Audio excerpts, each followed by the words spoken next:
আসসালামু আলাইকুম। গত কিছুদিন আগে একটা পাট নিয়ে আসলাম।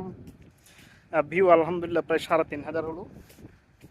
আর এদিক দিয়ে অনেকগুলো কমেন্টস আসছে, সবগুলো হচ্ছে আমার পরিচিত লোক, পরিচিতের বাহিরে আত্মীয় স্বজন, বন্ধু বান্ধব, সিনিয়র জুনিয়র অনেকে কমেন্টস করছে। অনেকে আবার টিটকারি করছে, অনেকে হাসছে। তা আমি আসলে বিদেশ আসার পর লাইফের একটা বিষয় যে দেখছি সেটা শেয়ার করছি।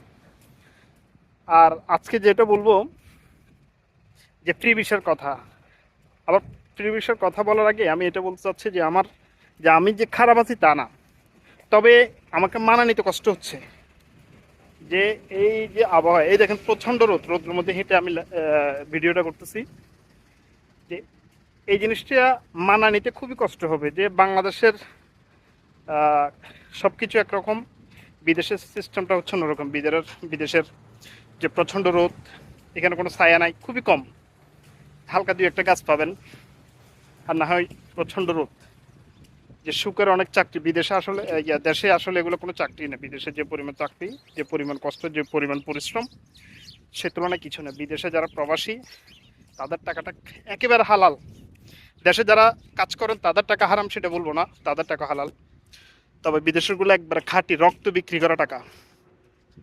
আর আচ্ছা, যেই প্রসঙ্গে বলতেছি যে ফ্রি ভিসা, যে কান্ট্রিগুলো আছে, যে কান্ট্রির মধ্যে আপনার মনে করেন যে ওমান তো বন্ধ, দুবাই বন্ধ, সৌদি, কাতার, কুয়েত, এই জায়গাতে ফ্রি ভিসা যাবেন না। নতুন যারা, কেন যাবেন না? ফ্রি ভিসা প্রাথমিকভাবে আপনার ভাষা জানবেন না, আপনি কাজ করতে পারবেন না, প্রচণ্ড রোদ মানা নিতে পারবেন না, কষ্ট হয়ে যাবে গা। এরপর আপনার কি হবে? যে আপনি কাজ করবেন না, রুমে বসে থাকবেন, তো আপনাকে খাওয়াবে কে ভাই? রুম খরচ হচ্ছে ৩০০ টাকা, খাওয়ার খরচ ৩০০ টাকা। এই ৩০০ টাকা বাংলার টাকা না ভাই, এটা হচ্ছে আপনার যে কাতার বলেন, কুয়েত বলেন বা সৌদি বলেন, এই জায়গার টাকাগুলা। তো ৩০০ টাকা প্রায় বাংলার সমান। এক মাসে আপনার যে মানে টোটাল ৬০০, ৬৫০ বা ৭০০ টাকা যাবে। এই খরচটা আপনার হাতে রাখতে হবে এক মাসে। তো ফ্রি ভিসার জন্য আপনার কাজ করতে পারবেন না, ভাষা জানবেন, কিছু জানবেন না, আপনাকে কেউ নিবে না। তো আপনি টাকাটা কীভাবে আর্ন করবেন? কথা বুঝেন নাই? তো সেক্ষেত্রে বর্তমানে বিষয়টা হচ্ছে, আপনি আসবেন এঙ্গেজ ভিসা, তো দেখে শুনে আসবেন, বুঝে শুনে আসবেন, যাচাই বাছাই করে আসবেন, এটা রিকোয়েস্ট থাকবে। কথা বলছেন? তো আবার বললাম, আমার কথাগুলো যদি ভুল ত্রুটি হয় যে মাফ করে দিবেন।